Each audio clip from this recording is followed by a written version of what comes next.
Футбол Союзу байгеси $1000 сынак жарыялады. Жеңүүчү акчалай сыйлыкка ээ болот. Ал эми эмгеги алдыңкы 5 сапка илингендерге кызыктыруучу сыйлыктар каралган. Кыргыз Футбол Союзу уюмдун логотипин даярдоо үчүн сынак жарыялаганын кабарлады. Жеңүүчү $1000 сыйлыкка ээ болот. Логотип Кыргыз Футбол Союзунун расмий эмблемасы болуп, документацияда, уюмдун сайтында, социалдык тармактарда, сувенирлик продукцияда колдонулмакчы. Сынак ушул жылдын 15 апрелинде жыйынтыкталат. 5 алдыңкы эмгектин авторлоруна футболкалар берилип, команданын 2020 жылы Кыргызстанда өтчү оюндарына абонемент ыйгарылат. Сынакка катышуучулар үчүн шарт талаптар Кыргыз Футбол Союзунун расмий сайтында жарыяланган. Белгилей кетсек, быйылдан тарта Футбол Федерациясы жоюлуп, анын базасында Кыргыз Футбол Союзу түзүлгөн. Хабиб Фергюсондун курун тээп салды. Спортчулардын көз караштар таймашы чыңалуу менен башталып, алар жада калса кол алышып учурашпай койгонун көрүүгө болот. UFC президенти Дана Уайт аларды тынчтандырганга аракет кылды. UFC уюмунун чемпиону Хабиб Нурмагомедов атаандашы Тони Фергюсон менен көз караштар таймашын өткөрүп жатып, анын утурумдук чемпион болгондо алган курун тээп салды. Видео UFC уюмунун Instagram баракчасына чыкты.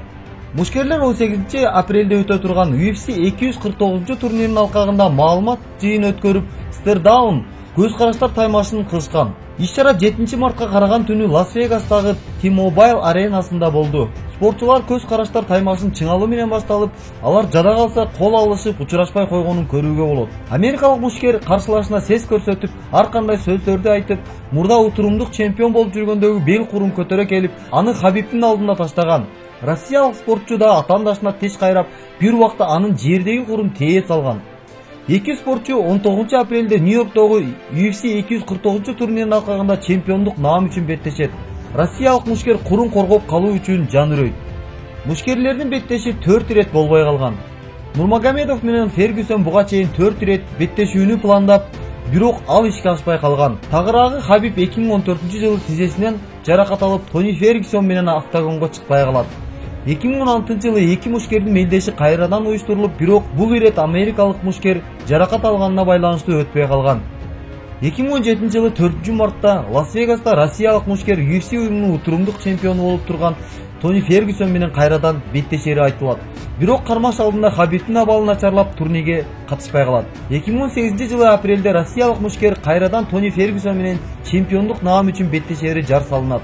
Бирок америкалык спортчу бутунан жаракат алганын айтып, кечирим сураган Хабиб анын ордуна Эль Яквинта аттуу мушкер менен октагондо күч сынашып, калыстардын чечими менен утуп алат. Алгачкы ирет UFC уюмунун чемпиондук курун тагынат. Андан кийин россиялык мушкер ирландиялык Конор Макгрегор менен америкалык Дастин Перрини утуп, наамын 2 ирет коргогон. Ал эми Тони Фергюсон Хабибтин дивизионундагы эң кооптуу мушкерлердин бири. Ал 2013 жылдан бери жеңилүү ызасын тарта элек. Аралаш мушташ боюнча жалпысынан 25 беттешти утуп, 3 ирет утулган. Кыргызстандык боксчу Акжол Сулайманбек уулу FBI гол чемпиону наамына ат салышып жатып жеңилип калды. Интернетке нокаут менен аяктаган таймаштын видеосу жарыяланды. Мелдеш 7 март күнү Екатеринбург шаарында өттү. Сулайманбек уулу россиялык Марк Урвановго каршы чыккан. 59 килограммга чейинкилер арасында мелдеш 7 раундда аяктады. Бул кыргызстандыктын профессионалдык карьерасындагы алгачкы утулушу. Буга чейин ал 15 жолу катары менен жеңишти эч кимге бербей келген. Сулайманбек уулу 2018 жылы Дүйнөлүк боксчулар ассоциациясынын версиясы боюнча Азия чемпиону болгон. Бул макамды 4 ирет коргоп калган. Сиздер менен Аскат Про Медиа, катталыңыздар, жаңылыктан артта калбаңыздар.